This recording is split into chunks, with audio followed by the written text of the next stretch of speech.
احسن جھکا اور اسے اٹھا لیا۔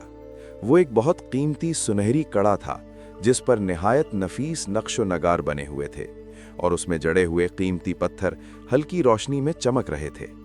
احسن حیرت سے اس کڑے کو دیکھنے لگا کیونکہ وہ فوراً سمجھ گیا تھا کہ یہ کوئی عام چیز نہیں بلکہ کسی بہت امیر یا بااثر شخص کی ملکیت ہے۔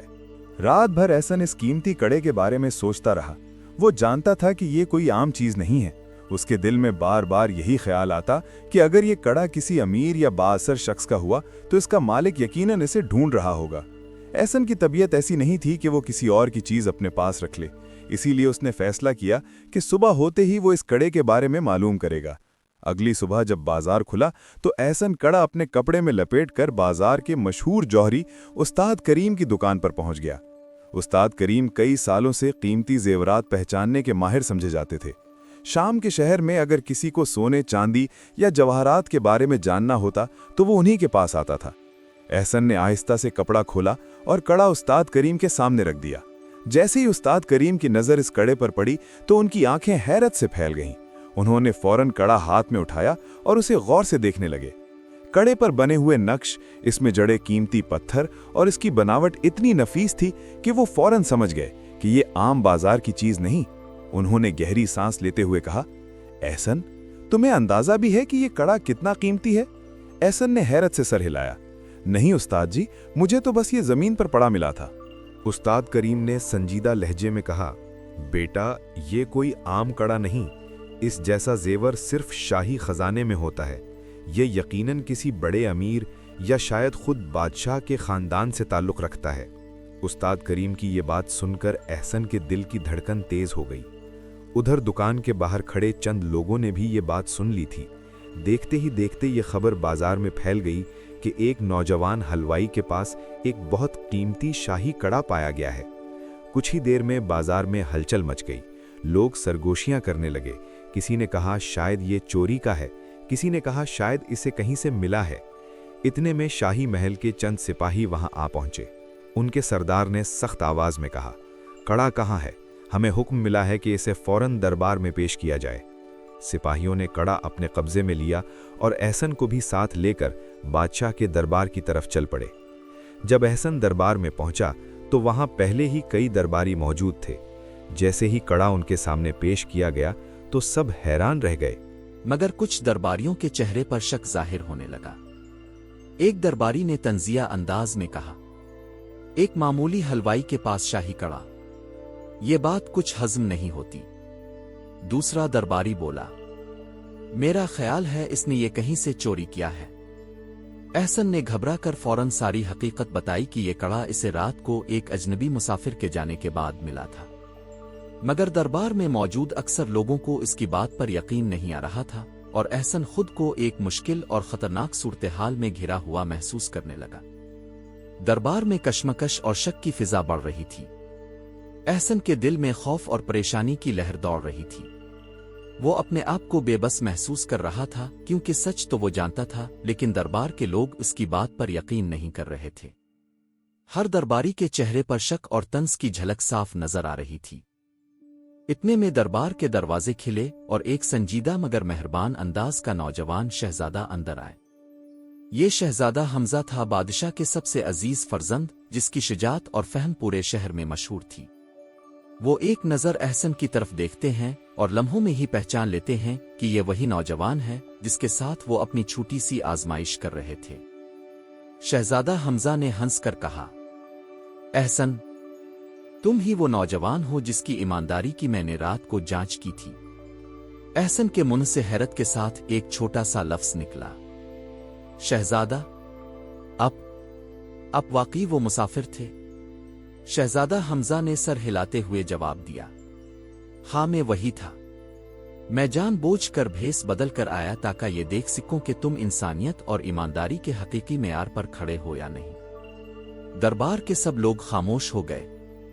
سب کی نظریں احسن اور شہزادہ حمزہ کے درمیان جمی رہ گئیں۔ شہزادہ نے آگے بڑھ کر احسن کے سامنے ہاتھ میں رکھا کڑا دکھایا اور کہا، یہ کڑا میں نے تمہیں دیا تاکہ تمہاری نیکی اور ایمانداری کا امتحان لے سکوں۔ تم نے بغیر کسی لالچ خود غرضی کے اپنی آخری مٹھائی بھی دوسروں کے لیے قربان کر دی۔ یہی اصل نیکی ہے احسن۔ احسن کی آنکھوں میں خوشی کے آنسو آ گئے۔ اس نے عاجزی سے سر جھکایا اور بولا، شہزادہ میں نے تو بس وہی کیا جو دل کہتا تھا۔ میں کبھی نہیں چاہتا کہ کسی کے بھوکے پیٹ پر ظلم ہو۔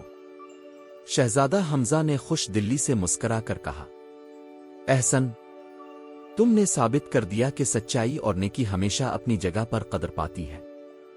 تمہارے عمل سے نہ صرف تمہاری ذاتی عظمت بڑھتی ہے بلکہ پورے شہر میں ایمانداری کی مثال قائم ہوتی ہے۔ دربار میں موجود تمام لوگ احسن کی طرف دیکھ کر احترام کے ساتھ سر جھکانے لگے۔ وہی شک اور طنز اب تعجب اور تعریف میں بدل گیا۔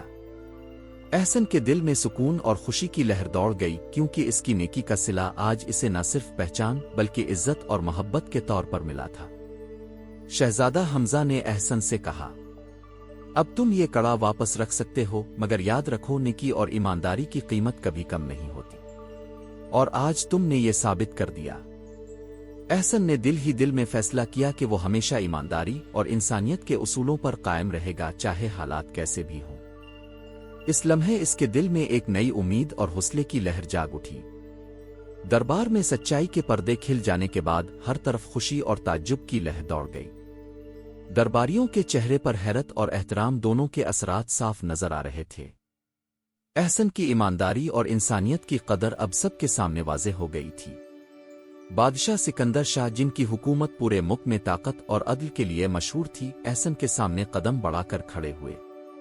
بادشاہ نے احسن کی آنکھوں میں نظر ڈال کر مسکرا کر کہا، احسن، تم نے جس ایمانداری اور نیکی کا مظاہرہ کیا ہے وہ واقعی قابل تعریف ہے۔ تم نے اپنی آخری مٹھائی تک کسی بھوکے مسافر کے لیے قربان کر دی۔ یہی وہ اخلاق اور جذبہ ہے جو ایک حقیقی شہری کو عظمت عطا کرتا ہے۔ احسن عاجزی سے سر جھکائے کھڑا رہا، دل میں فخر اور شکر کا احساس الفا بیرا۔ بادشاہ نے آگے بڑھ کر اعلان کیا کہ احسن کو نہ صرف شاہی انعام دیا جائے گا بلکہ اس کی چھوٹی حلوائی کی دکان کو بھی شاہی سرپرستی فراہم کی جائے گی۔ اس کا مطلب تھا کہ اب احسن کی دکان شہر کے سب سے معزز اور معتبر حلوائی خانوں میں شمار ہوگی اور لوگ دور دور سے اس کی مٹھائی خریدنے آئیں گے۔ دربار کے سب لوگ تالیاں بجانے لگے۔ احسن کے چہرے پر مسکراہٹ اور آنکھوں میں خوشی کے آنسو تھے۔ وہ جان چکا تھا کہ سچائی اور نیکی کبھی ضائع نہیں جاتی۔ ہر عمل چاہے وہ کتنا ہی چھوٹا کیوں نہ ہو، ایک دن ضرور اپنا پھل دیتا ہے۔ شہزادہ حمزہ نے احسن کے کندھے پر ہاتھ رکھ کر کہا، احسن، تمہاری ایمانداری نے نہ صرف تمہیں عزت دی بلکہ پورے شہر میں مثال قائم کر دی۔ لوگ آج سے تمہاری حلوائی کی دکان کو محض مٹھائی کے لیے نہیں بلکہ تمہاری نیکی اور کردار کے لیے یاد رکھیں گے۔ احسن نے دل ہی دل میں عہد کیا کہ وہ ہمیشہ ایمانداری اور انسانیت کے اصولوں پر قائم رہے گا۔ اس دن کے بعد اس کی دکان شہر کے ہر گلی کوچے میں مشہور ہو گئی۔ لوگ اس کے پاس صرف مٹھائی خریدنے نہیں بلکہ احسن کی کہانی سننے اور اس کی نصیحت سے سبق سیکھنے آتے۔ کہانی کا سب سے بڑا سبق سب کے لیے واضح ہو گیا، سچائی اور نیکی کبھی ضائع نہیں جاتی، ایک دن اس کا صلہ ضرور ملتا ہے۔ احسن کی زندگی نے یہ ثابت کر دیا کہ جو لوگ دل سے نیک اور ایماندار رہتے ہیں وہ آخرکار کامیابی، عزت اور محبت سب حاصل کرتے ہیں، اور یہی وہ سبق ہے جو آنے والی نسلوں کے لیے روشنی کا مینار بن کر رہتا ہے۔